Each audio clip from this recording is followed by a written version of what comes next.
Hello friends, मैं विनय निर्भीक। Friends, आपका एक बार फिर से हमारे चैनल पर स्वागत है। तो friends, RRB NTPC and group D vacancy update. तो क्या सच में रेलवे ने सभी बातें मान ली हैं? क्योंकि कल से सोशल मीडिया पर ये वायरल हो रहा है कि रेल मंत्री ने खुद ऐसा बोला है। फिर सुशील कुमार मोदी जी ने उनसे बात किया है, उनके वीडियोस और प्लस उनके ट्वीट्स वगैरह वायरल हो रहे हैं। तो क्या सच में ऐसा कुछ हुआ भी है? और अगर ऐसा हुआ है तो 4 मार्च तक इंतज़ार क्यों करना पड़ रहा है? तो फिर आज से सजेशन लेना क्यों स्टार्ट किया गया है? क्या मुझे कोई समझा पाएगा? अगर सजेशन मान लिए अगर सारी बातें मान लिए गए हैं तो सजेशंस कंसर्न किस लिए ले जा रहे हैं? केवल आपका डेटा चुराने के लिए आखिर लिया जा रहा है? किस लिए ले जा रहा है मुझे नहीं समझ में आ रहा है कि कौन कौन इसमें सपोर्ट कर रहा है प्रोटेस्ट में। क्या ऐसी जानकारी ली जा रही है या फिर क्या मामला है यहाँ पे? मुझे नहीं समझ में आया, कोई बताएगा ये बात? तो फ्रेंड्स, मैं हमेशा कहता हूँ कि कोई भी काम हो, किसी भी नेता मंत्री किसी के भी बयान पर मत जाइए। जब तक कोई ऑफिशियल नोटिस ना आए तब तक आप उसे कभी ट्रू मत मानिए। क्योंकि ऐसे मीडिया इंटरेक्शन प्रेस कॉन्फ्रेंस कई बार हुए हैं। कोविड टाइम में भी आप देखें हैं, लगभग 20-25 बार तो हुए ही होंगे। उसमें से कितनी बातें सही हुई कितने झूठ ये भी आप जानते हैं। तो ऐसे ही कल से कुछ वायरल हो रही बातें कि आपकी सारी बातें मान ली गई हैं, रिजल्ट रिवाइज होगा, ग्रुप डी से CBT 2 हटाया जाएगा।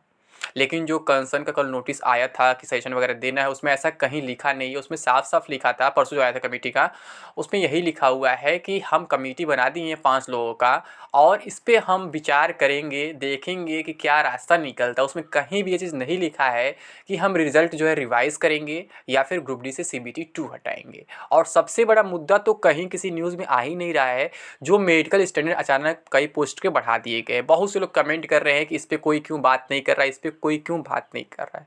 तो मैं तो बात कर रहा हूँ, बट केवल मेरे बात करने से नहीं होगा। जब लगातार अफवाहें फैलाई जा रही हैं, बहुत से लोग कह रहे हैं कि बातें मान ली गई हैं। जब बातें मान ली गई हैं तो फिर ऑफिशियल साइट फेक है क्या, जो सेशन आज से मांग रहा है? क्या मजाक चल रहा है यहाँ पे? ये मामला पूरी तरह से फ्रेंड्स आपका पॉलिटिसाइज हो चुका है। पॉलिटिक्स की वजह से आपको देखिए कितना फ़ायदा होता है कितना नहीं होता है, मैं नहीं जानता हूँ। बहुत से टीचर्स को धमकियाँ भी मिल रही हैं, इसलिए वो लोग अब गलत डायरेक्शन में बयानबाजी कर रहे हैं। वो भी लोग ऐसा बोल रहे हैं कि बातें मान ली गई हैं। सबको अपना लाइफ पहले इंपॉर्टेंट होता है, तब दूसरे का होता है, चाहे कोई भी हो। फ्रेंड्स, तमाम धमकियाँ मिल रही हैं, किसी एक को नहीं, ऑलमोस्ट सभी को धमकियाँ मिलती जा रही हैं लगातार। ठीक है, कल तो न्यूज़ में आया कि गोरखपुर में भी कोई प्रोटेस्ट होने जा रहा है, बट मुझे नहीं मालूम। और बताया जा रहा है कि सारे प्रोटेस्ट पर रोक लगा दिया गया। टीचर्स ने खुद रोक लगा दिया है क्योंकि उन लोगों पर FIR हुआ है, धमकियाँ मिली हैं कि आगे कुछ ऐसा नहीं होना चाहिए। तो फ्रेंड्स, आप जानते हैं कि जब कोई ऐसे डायरेक्टली धमकी देगा तो कोई क्या कर सकता है, कोई मजबूर होकर के अपना काम रोकेगा ही रोकेगा। जबकि वही लोग पहले आपको फिजिकल प्रोटेस्ट के लिए आगे किए, अब पीछे हट गए हैं। लेकिन फ्रेंड्स, फिजिकल प्रोटेस्ट का मतलब जो आगजनी वगैरह हुआ है, जो हिंसा हुआ है, ये बिल्कुल सही नहीं है, कहीं से भी सही नहीं है। मैं शुरू से कह रहा था कि आप लोग फिजिकल प्रोटेस्ट करने जा रहे हैं तो ध्यान रखें इन सब बातों का, कभी भी किसी को नुकसान मत पहुंचाइए। आपको केवल अपना हक मांगना है, ना कि सरकारी संपत्ति को नुकसान पहुंचाना है। क्योंकि सरकारी संपत्ति आपकी खुद की संपत्ति है, अपनी संपत्ति है। ठीक है, पब्लिक के पैसे से ही गवर्नमेंट चलती है, आपको मालूम है, पब्लिक के टैक्स से चलती है। और पब्लिक खुद अपनी संपत्ति को नुकसान पहुंचाएगी तो फिर सोचिए किसका नुकसान है। उसमें गवर्नमेंट का कुछ नहीं जाएगा, गवर्नमेंट तो आपसे वसूलोगी कहीं कहीं से न कहीं से। नुकसान तो इसमें आपका है। लेकिन जो बातें कही जा रही है कि रेल में बातें मान ली हैं, तो फ्रेंड्स बिल्कुल फेक है। अभी ऐसा कुछ भी नहीं हुआ है। ऐसा क्यों बोला जा रहा है? क्योंकि आज बिहार में बिहार बंद का ऐलान था, इसको रोकने के लिए ऐसा किया गया है, बाकी कुछ नहीं है। अब बिहार बंद भी सही नहीं था, क्योंकि आप अपने पर्सनल प्रॉब्लम की वजह से पूरा बिहार बंद नहीं कर सकते हैं। इससे बहुत से लोगों को नुकसान होगा। आपको कुछ और तरीका अपनाना चाहिए। जैसे कि गवर्नमेंट ने कमेटी बनाई है आरआरबी की तरफ से, वैसे कैंडिडेट्स की भी कमेटी बनी चाहिए 5-10 लोग की, जो कैंडिडेट्स की सारी बातें रख सके, सारी मांगें पूरी करवा सके, जो मैं शुरू से कह रहा था। लेकिन पहले आप लोग ट्विटर के पीछे भागे और फिर फिजिकल प्रोटेस्ट पे आए तो गलत तरीके से प्रोटेस्ट हुआ थोड़ा सा। अब कौन गलती किया कौन नहीं किया कोई नहीं बता पाएगा। ठीक है, लेकिन अभी क्या है, अभी आपकी डिमांड कंप्लीट हुई नहीं है और आपके मामले को रोक दिया गया है। अब आगे क्या होगा ये कोई नहीं जानता है फ्रेंड्स, कि आपका रिज़ल्ट रिवाइज़ होगा या नहीं होगा, आपकी ग्रुप डी से CBT2 हटाया जाएगा या नहीं हटाया जाएगा, क्योंकि लोग 4 मार्च तक तो डेट खींच लिए हैं और आप जानते हैं यूपी का इलेक्शन 7 मार्च तक है, 10 मार्च को इसका काउंटिंग है। तो आप अंदाज़ा लगा सकते हैं कहाँ से क्या गेम खेला जा रहा है और कहाँ क्या किया जा रहा है। ठीक है, मैं ये दिखा रहा हूँ आपको, ये नया नोटिस आया है। जब ये लोग बातें मान लिए हैं तो फिर ये नोटिस क्यों दिए हैं, क्यों आज 10 बजे से ये स्टार्ट हुआ है, कोई बता दे इसका रीज़न तो मैं समझ जाऊँ। यहाँ पे लिखा है ना, notice regarding registration of concerns bye candidates of CEN 01/2019 and RRC CEN 01 and CNRC 01/2019 Level 1. Relevant boards have provided a link in the official website of RRBs for the candidates to register their concerns, suggestions regarding, ये देखिए space नहीं है यहाँ पे, छोटा थोड़ा सा misprint हो गया है, the CN 01/2019 NTPC and CEN RRC 01/2019. The above link will be active from 28 January 2022 10 hours onwards till 16 February 2022. Candidates are advised to utilize the link to, यहाँ भी स्पेस नहीं है, link to register their concerns. तो वही हाल हो जैसे fake RTI reply आते थे, एकदम बिल्कुल वैसा ही होगा, लेकिन ये ऑफिशियल साइट पे है फ्रेंड्स, ये फेक नहीं है, ठीक है, बिल्कुल जेन्यून है, ये सही है। देख रहे कल का नोटिस है, कल रात में आया है, चेयरपर्सन रेलिवेंट बोर्ड्स। अब खोलने पे ऐसा कुछ ओपन हो रहा है।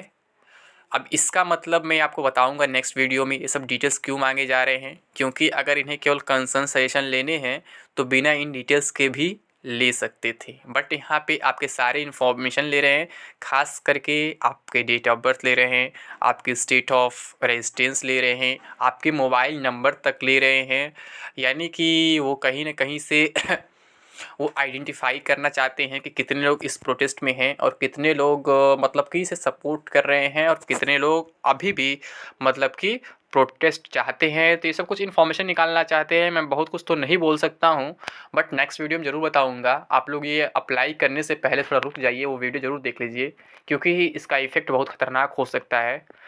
और कुछ कहने की ज़रूरत नहीं है मुझे, ठीक है। मैं बहुत ज़्यादा कहूँगा तो मैं भी फंस सकता हूँ, क्योंकि तमाम तरह की मुझे भी धमकियाँ लगातार मिल रही हैं। तो फ्रेंड्स थोड़ा समझ सकते हैं आप लोग, लेकिन धमकियों से हम सच्चाई को नहीं दबा सकते हैं। जो सच है वो सच रहेगा ही रहेगा। जैसे कि गवर्नमेंट अगर वाकई में रिज़ल्ट रिवाइज़ करना चाहती है, ग्रुप डी से CBT2 हटाना चाहती है, मेडिकल स्टैंडर्ड फिर से वापस लेना चाहती है, तो उसे ऑफिशियल नोटिस इसका जारी कर देना चाहिए। ये तो वही हाल इस मीडिया इंडक्शन बोल देगा हम अप्रैल से ग्रुप डी एग्ज़ाम कराएंगे, और वो अप्रैल क्या कौन सा अप्रैल आ गया आप देख रहे हैं।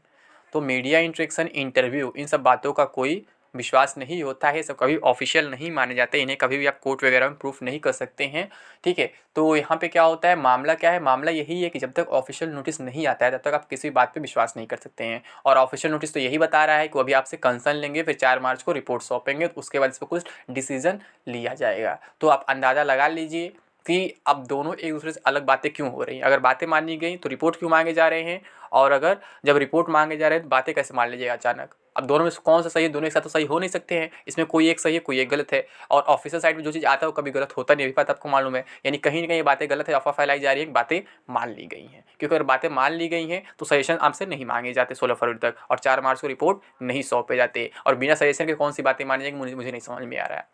जो इतने दिन ट्वीट से नहीं समझ में आया वो अचानक कैसे मान ली गई। आप खुद थोड़ा सा कॉमन सेंस यूज़ करो कि अचानक ये कैसे हो सकता है।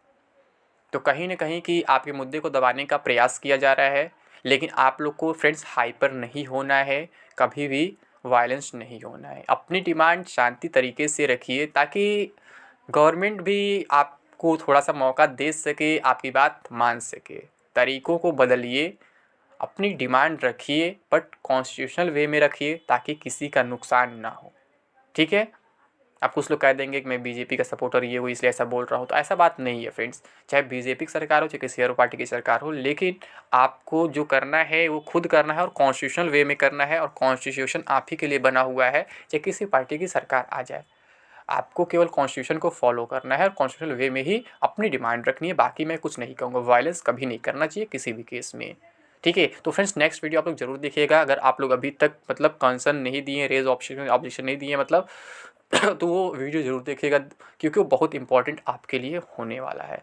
अदरवाइज़ आपको बहुत बड़ा नुकसान हो सकता है, पूरी कैरियर आपकी ख़त्म हो सकती है, मैं यहाँ तक बता रहा हूँ जो प्लान किया गया है, ठीक है। तो अभी के लिए बस इतना ही। थैंक यू, जय हिंद, जय भारत।